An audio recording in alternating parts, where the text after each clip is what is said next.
कौन है वे 7 चिरंजीवी जो भगवान विष्णु के कल्कि अवतार का इंतजार कर रहे हैं?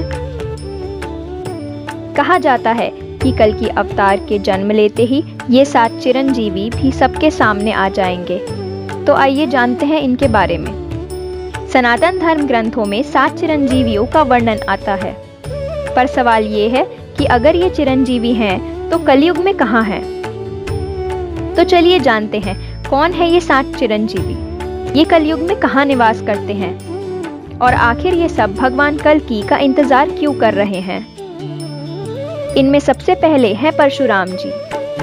एक बार परशुराम जी के पिता ऋषि जमदग्नि ने परशुराम जी को उनकी मां का वध करने को कहा।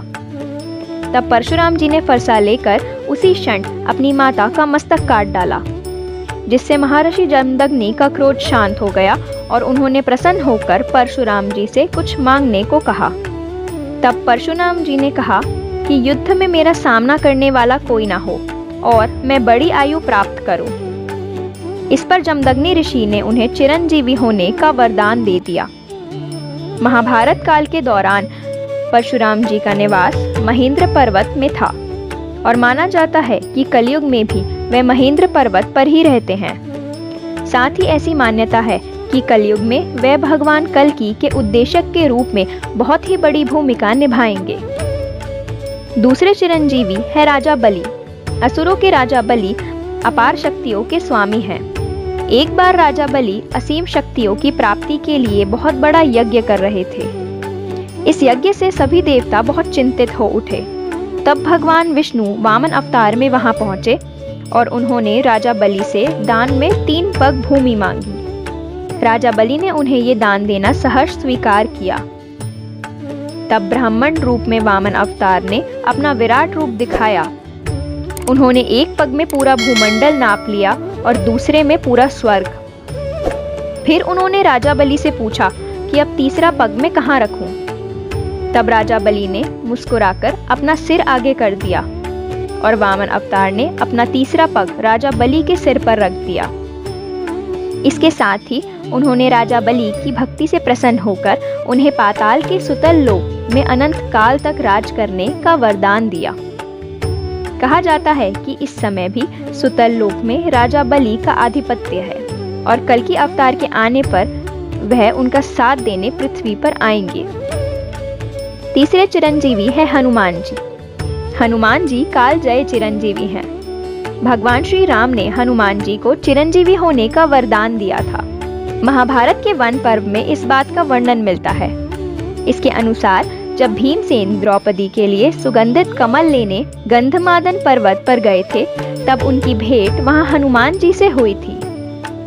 साथ ही ऐसी मान्यता है कि हर 41 साल में हनुमान जी श्रीलंका में मौजूद मातंग कबीले को ब्रह्म ज्ञान देने आते हैं।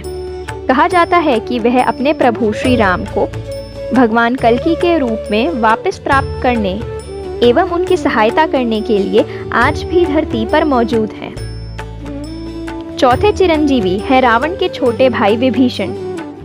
विभीषण सदा से ही धर्म के पक्ष में थे और इसी कारण से उन्होंने अपने भाई के विरुद्ध जाकर भगवान श्री राम का साथ दिया था।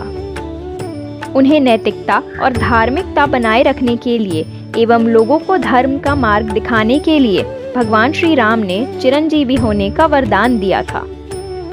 रामायण काल के बाद भी उनके जीवित होने का प्रमाण हमें महाभारत में मिलता है। युधिष्ठिर के राजसूय यज्ञ के दौरान सहदेव विभीषण से मिले थे और विभीषण ने सहदेव को उपहार भी दिए थे। वह कलयुग में कहाँ रहते हैं, इस बारे में कोई जानकारी नहीं है, किंतु यह बात निश्चित है कि अगर वह द्वापर युग में जीवित थे तो वह कलयुग में भी अवश्य जीवित होंगे और वह कलयुग के अंत में भगवान कल्कि की सहायता करने के लिए पुनः सामने आएंगे। पांचवें चिरंजीवी हैं अश्वत्थामा।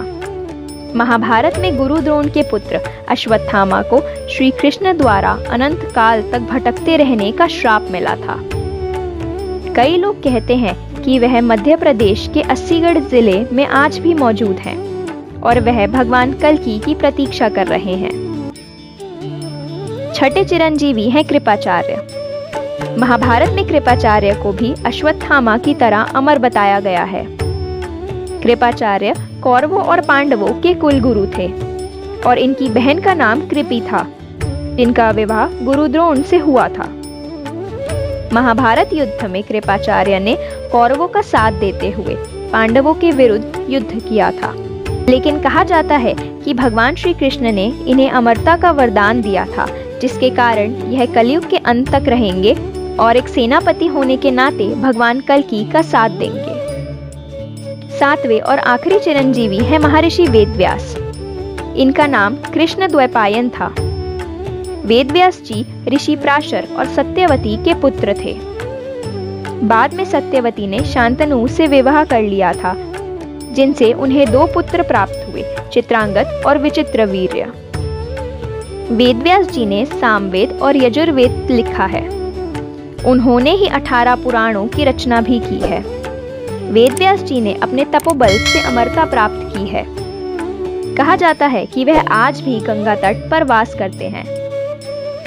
वेदव्यास जी कलयुग के अंत तक जीवित रहकर कल्कि अवतार की सहायता करेंगे। साथ ही वह भगवान कल्कि के जीवन चरित्र के बारे में भी विस्तार से लिखेंगे कि किस तरह उन्होंने कलि पुरुष का अंत कर पुनः सतयुग की स्थापना की। तो यह है वह 7 चिरंजीवी जो कलयुग के अंत में भगवान कल्कि के साथ मिलकर कलि पुरुष का अंत करेंगे और पुनः सतयुग की स्थापना करने में भगवान कल्कि की सहायता करेंगे। इस बारे में आपके क्या विचार हैं? कमेंट करके जरूर बताएं। साथ ही अगर आपको ये वीडियो अच्छी लगी हो तो वीडियो को लाइक करें, शेयर करें और अगर आप हमारे चैनल पर पहली बार आए हैं तो चैनल को सब्सक्राइब करें और बेल आइकन को प्रेस कर दें, ताकि ऐसी इंटरेस्टिंग वीडियोस के नोटिफिकेशन आप तक सबसे पहले पहुंचे। धन्यवाद।